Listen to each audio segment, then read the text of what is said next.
आज आपल्याला सराव संच 38 म्हणजे सम आणि व्यस्त चलन याच्यावरचा 38वा उदाहरण संग्रह सोडवायचा आहे। यात एकूण 4 उदाहरणं दिलेली आहेत। त्यातलं पहिलं उदाहरण काय आहे वाचूया आपण। एका शेताची खुरपणी पूर्ण करायला 5 मजुरांना 12 दिवस लागतात। हा 5 मजूर 12 दिवस। आता आपल्याला पहिला प्रश्न विचारलाय तर 6 मजुरांना किती दिवस लागतील।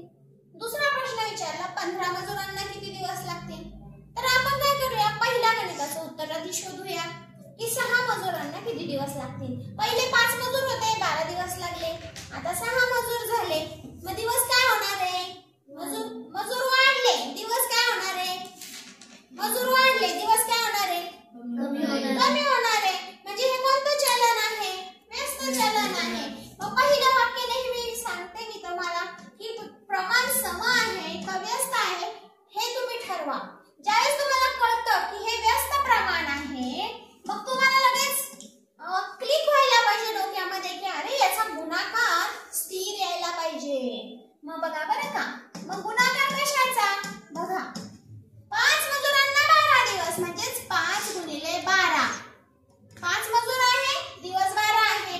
आता आपल्याला 6 मजुरांना किती दिवस लागतील असं विचारलं, जे माहित नाही त्याबद्दल आपण x मानत असतो।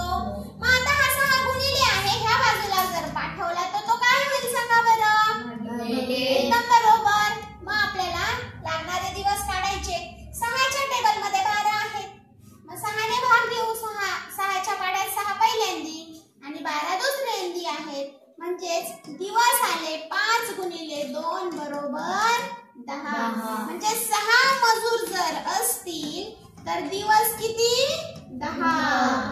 बघा लगेच 2 दिवस कमी झाले हो की नाही। आता त्यांनी काय केले पुढच्या उदाहरणात ते बघूया। बघा 15 मजूर केले आता हे की नाही, मजूर डायरेक्ट किती केले 15। मग 15 मजूर आपल्याला माहिती आहे का किती दिवस लागतील, नाही। आपल्याला फक्त काय माहिती आहे 5 मजुरांना 12 दिवस, म्हणजे हा जो गुणाकार आहे 5 मजूर 12 दिवस। आता 15 मजूर केले त्याचे दिवस कमी होतील आता का, कारण मजूर वाढले, काम करणारे हात वाढले तर दिवस ऑटोमॅटिक काय होणार आहे कमी। मग आपण काय करूया हा 15 ह्या बाजूला पाठवून देऊया अशा पद्धतीनं। बघा बरं 5च्या पाड्यात 15 आहे की नाही, आहे। 5च्या पाड्यात पहिल्यांदी 5 आहेत आणि तिसऱ्यांदी 15 आहेत। आता परत 3च्या पाड्यात 12 आहेत की नाही, सांगा आहेत की नाही, कितव्यांदी म्हणजे जर 15 मजूर असतील तर दिवस किती लागतील, बघा मजूर वाढले लगेच दिवस कमी झाले, फक्त 4 दिवसात ते काम पूर्ण होणार आहे। अशा पद्धतीने आपण पहिलं गणित सोडवलेलं आहे।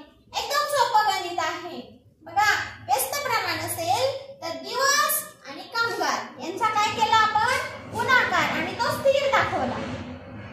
तसंच आपण दुसरं गणित शोधूया सापडूया। दुसरं गणित काय सांगताय, मोहनरावांनी रोज 40 पानं वाचली। रोज किती पानं वाचले 40 पानं। मग ते पुस्तक किती दिवसामध्ये संपवलं, फक्त 10 दिवसामध्ये। आता त्यांना 2 दिवस काम आहे म्हणून त्यांनी तेच पुस्तक 8 दिवसात वाचायचं ठरवलं परत। आता बघा बरं का मुलांना, दिवस कमी झाल्यावर पुस्तकांची पानं वाचवणं वाढवावं लागेल का कमी करावं लागेल, पुस्तक लवकर संपवायचंय, अभ्यास लवकर करून संपवायचा आहे म्हटल्यावर आपल्याला काय करावं लागेल, पानं जास्त वाचावं लागतील की नाही।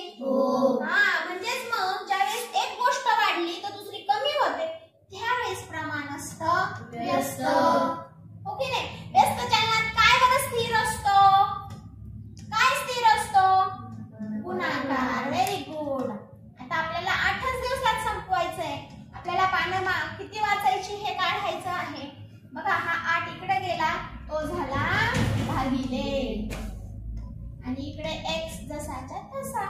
8च्या पाड्यामध्ये 40 आहे, सांगा बरं किती वेंदी आहे 5 म्हणजे बघा x म्हणजे 5 गुणिले 10 म्हणजे ते पुस्तक फक्त किती रोज 40च्या ऐवजी किती पानं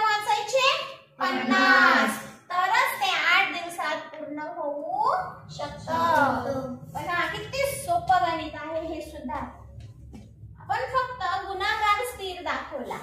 तिसरं गणित पाहू आता आपण. मेरीने प्रवास केला. 6 किलोमीटर चालती तिची सायकल. किती 6 किलोमीटर एका तासाला. तर तिला 12 किलोमीटर अंतरावर तिच्या मावशीच्या घरी जायचंय. का बरं का? 1 तास बरं का, 1 तास किती चालते? 6 किलोमीटर. बरोबर. आता मग त्यांनी काय सांगितलं? 12 किलोमीटर जायचंय. हो की नाही? मग तिला किती तास लागतील असा प्रश्न आहे. बघा बरं का, एका तासात 6, किती तासात 12. तर ज्यावेळेस आपण तास वाढवणार आहे त्यावेळेस ती जास्त अंतर चालणार आहे. म्हणजे हे कोणतं चलन आहे? व्यस्त चलन आहे. कोणतं चलन? सॉरी, समचलन आहे. बघा, तास वाढवले अंतर वाढणार, तास कमी केले अंतर कमी होणार. म्हणजे हे आहे समचलन. आणि आपण मागे बघितलेलं आहे की समचलनामध्ये भागाकार स्थिर असतो. म्हणजे पहा, एका तासात 6 किलोमीटर तर किती तासांमध्ये 12 किलोमीटर जाणार. कारण तिला मावशीच्या घरी किती वेळात पोहोचायचं आहे? 12 किलोमीटर अंतरावर जायचंय. मग हे 12 इकडे भागिले, इकडे वरती जातील, गुणिले होतील. आणि पहा, 6 ने जर भाग दिला तर तिला 12 किलोमीटर अंतर जाण्यासाठी किती तास लागतील बाळांनो? 2 तास लागतील. किती तास? 2 तास. मग आता त्यांनी काय सांगितलं? हा झाला पहिला प्रश्न. त्यांनी दुसरा प्रश्न परत विचारला. काय? तिच्या सायकलचा वेग कमी केला. काय केला? कमी. तर तिला किती वेळ जायला लागेल? आता बघा, पहिले ती एका तासात 6 जायची. पण आता एका तासात तिला फक्त किती जायचं आहे? 4 किलोमीटर. एकूण अंतर किती आहे? एकूण अंतर, मावशीचं घर किती लांब आहे? 12 किलोमीटर. बरोबर. मग बघा, एका तासात 4 किलोमीटर तर किती तासात 12. म्हणजे बघा, एका तासात फक्त 4 जाते. आपल्याला माहित नाही किती तास लागतो, है की नाही? आपल्याला जायचंय 12 किलोमीटर. हा 12 भागिले इकडे गेला, गुणिले होईल, वरती जाईल, अंशात जाईल. म्हणजे बघा, 4 एक 4, 4 त्रिक 12. म्हणजे तिला 3 तास लागतील 12 किलोमीटर जायला वेग कमी केला तर. है की नाही? किती तास लागतील?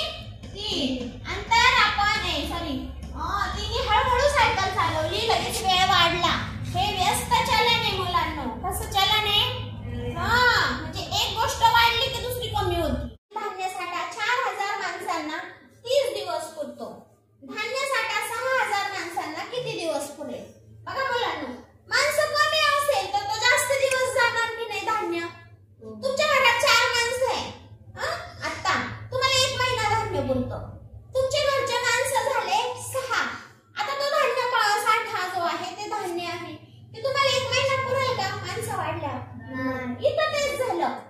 पहिले 4000 होते तर 30 दिवस पुरायचं, पण आता 6000 झालं. मग 30 दिवस पुरेल? कमी दिवस जाईल की नाही? म्हणजे हे सुद्धा चलन कसं आहे सांगा मला? व्यस्त चलनात काय स्थिर असतो? गुणाकार. म्हणजे 4000 जर माणसं असतील तर 30 दिवस जातो. मात्र 6000 झाल्यावर मला नाही माहिती किती दिवस जाणार. जे माहित नाही त्याबद्दल एक्स मानलं. चला, 4000 गुणिले 30 भागिले 6000. 3 शून्यांना 3 शून्य गेले. 3च्या पाढ्यामध्ये 3 एक 3, 3 शून्य 0, 3 दुने 6. 2च्या पाढ्यात 4 आहे दुसऱ्यांदी. मग वरती किती राहिला? फक्त 10 गुणिले 2. है की नाही? 10 दुने किती रे? 20. किती दिवस पुरेल ते धान्य? फक्त